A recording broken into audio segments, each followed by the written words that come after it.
Começamos agora mais uma entrevista para a Beta Redação na editoria Economia. Aqui conosco hoje Cássio Moreira, que é economista e professor pós-doutorando em História Política pela Universidade Federal Fluminense do Rio de Janeiro, doutor em Economia do Desenvolvimento pela Universidade Federal do Rio Grande do Sul e autor do livro O Projeto de Nação do Governo João Goulart, o Plano Trienal e as Reformas de Base. Olá, Cássio. Tudo bem? Tudo bem? Muito obrigado pelo convite. Em 2016, o ganho médio de uma pessoa que integra o grupo de 1% mais rico da população era equivalente a 36 vezes o ganho de uma pessoa que integra o grupo da metade mais pobre do país. Esse já é um problema característico aqui no Brasil. O que tu enxerga como motivo da persistência nessa diferença entre os brasileiros? Bom, em primeiro lugar, eu tinha comentado até com vocês antes, que vocês escolheram um dos principais assuntos para se tratar, porque, na minha opinião, a nossa má distribuição de renda, o que leva a uma enorme concentração de renda, é o maior problema de todos que o Brasil tem. E para a gente tentar entender esse problema, além da questão histórica, né, nós fomos um dos últimos países a abolir a escravidão, as pessoas foram libertas sem estudo, sem nada. Isso colabora, né, também pela nossa má distribuição de renda. Nós fomos um país capitalista que nunca teve uma reforma agrária, ao contrário do Japão, por exemplo, ou outros países que tiveram uma reforma agrária.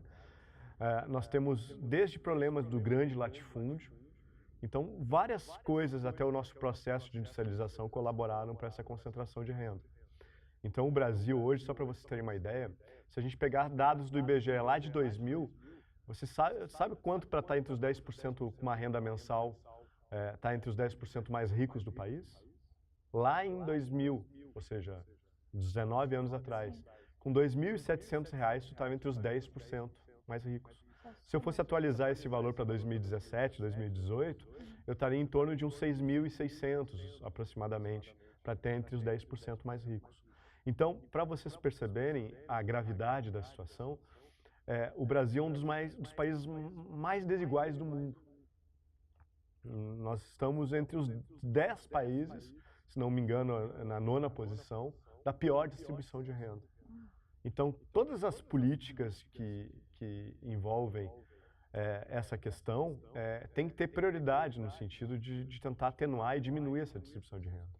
Se a gente for olhar a história econômica do Brasil, a gente vai ver que pouca coisa foi feita para tentar melhorar essa distribuição de renda. O crescimento econômico por si só não resolve. Um país pode crescer sem distribuição de renda. Um país pode crescer com concentração de renda. Nossa, isso é assustador, né? E a gente vive essa realidade todos os dias. Tu falou da questão histórica, a gente tem uma questão sobre isso. Reformas de base propostas pelo presidente João Goulart incluíam os setores educacional, fiscal, político e agrário.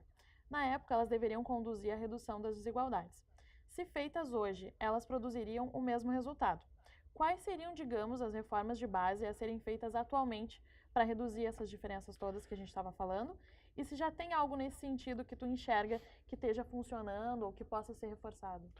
Eu acho que existem, na época, assim como hoje, embora na época se ganhou muito destaque a questão da reforma agrária, mas isso até está no meu livro, tem uma parte do meu livro que eu faço só uma análise sobre as reformas de base propostas pelo ex-presidente João Goulart. Havia duas grandes reformas que até hoje perduram como as principais. Uma reforma política, que melhore a representatividade do Congresso em relação da população e não de quem os financia, e a irmã da reforma política, que seria a reforma tributária. E aí entra o cerne da questão. O Brasil tem um sistema tributário muito injusto. As pessoas sempre escutam que o Brasil paga muito imposto. É verdade e não é ao mesmo tempo. Se a gente for abrir por classes, a gente vai ver que o Brasil é um país que a classe baixa e a classe média pagam muito imposto, e a classe alta, especialmente aquele 1%, que detém praticamente quase 40% da renda nacional, ela paga muito pouco imposto. O Brasil é um país que ele tem um sistema tributário regressivo. O que seria um sistema tributário regressivo? Quem ganha mais paga menos e quem ganha menos paga mais. Então, uma das reformas, mais importante do que uma reforma da Previdência, que eu acho que tem que ser feita, não essa que está sendo proposta, na minha opinião, mas uma reforma da Previdência que realmente mexa na questão de alguns privilégios, que na minha opinião essa reforma não toca nisso, mas uma das reformas principais, na minha opinião mais importante inclusive, para essa questão de distribuição de renda, é a reforma tributária. Que a gente saia de um sistema regressivo para um sistema progressivo. No sistema regressivo, grande parte dos impostos que o governo arrecada, taxas, contribuições de melhoria, etc., é proveniente de bens e serviços, o que faz com que o nosso custo Brasil fique mais alto, onera a produção, prejudica o consumidor, porque ele vai estar pagando produtos mais caros por causa da incidência de impostos. E aumenta essa diferença. Né? E aumenta essa diferença, né? E o Brasil, em vez de alguns outros países, por exemplo, até os próprios Estados Unidos tem uma incidência de uma carga tributária mais progressiva, né? Ou seja, muito pouco imposto sobre patrimônio e renda. E a questão dessa concentração de renda, ela é muito preocupante e problemática pelo seguinte, quando uma pessoa chega num patamar de renda, de patrimônio muito alto, que aquele dinheiro já não cabe mais, não adianta mais comprar helicóptero, jatinho, é muito dinheiro que isso aí, né? Esse dinheiro acaba sendo um instrumento de poder, que ele já né? Mas com esse dinheiro a mais, acaba sendo um instrumento não apenas dessa pessoa que construiu esse patrimônio adquirir bens, mas como ela tem tanto dinheiro que ela não vai conseguir adquirir tantos bens, sobra um dinheiro que acaba sendo um instrumento de poder, que muitas vezes ajuda a se perpetuar essa concentração de renda. Né? Notem que nós temos um sistema bancário concentrado, com poucos bancos, que acabam trazendo tarifas. As tarifas são cobradas, quanto mais tu tem dinheiro, menos tu paga a tarifa, e quanto menos tu tem dinheiro, tu mais paga a tarifa, ou seja, já colabora para essa concentração de renda, né? As pessoas que têm dinheiro, elas conseguem colocar os seus filhos em escolas melhores. E essas escolas melhores contratam professores muitas vezes mais qualificados, porque têm condições de pagar mais. E essas pessoas são formadas, saem dessas escolas melhores e, por consequência, vão conseguir melhores empregos. Então, isso é uma coisa que se perpetua, né, no país. Para finalizar, tu acredita que existe uma maneira da sociedade fazer algo para ajudar a reduzir essa diferença? Eu acredito que quanto mais as pessoas tiverem consciência que o maior problema de todos do Brasil, claro que existem muitos problemas, corrupção, saúde, educação, no ensino médio, básico, muitos problemas. O Brasil teve, nos últimos anos, um processo lento de redistribuição de renda, principalmente puxado pela estabilidade monetária, que é a base de tudo, alguns programas de transferência de renda, como Bolsa Família, entre Minha Casa Minha Vida, entre outros, e a própria valorização real do salário mínimo, né?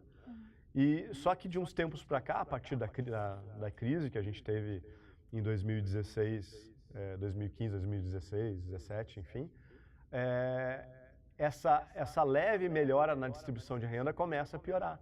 E isso começa a ficar visível nas ruas, a gente começa, nos últimos 2, 3 anos, a andar pelas ruas e ver cada vez mais pessoas em condição de mendicância, pedindo, etc.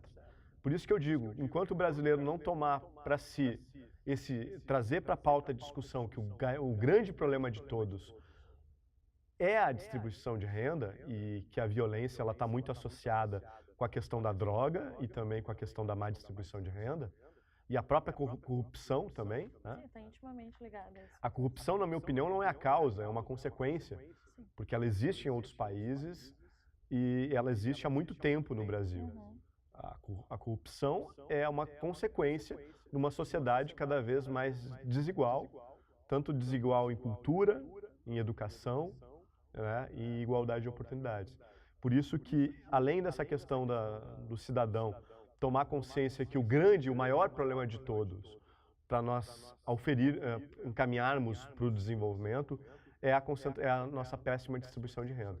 E uma das coisas chaves nesse processo é mudar o sistema tributário de regressivo para progressivo.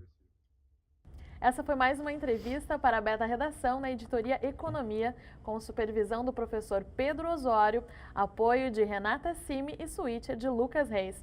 Muito obrigada!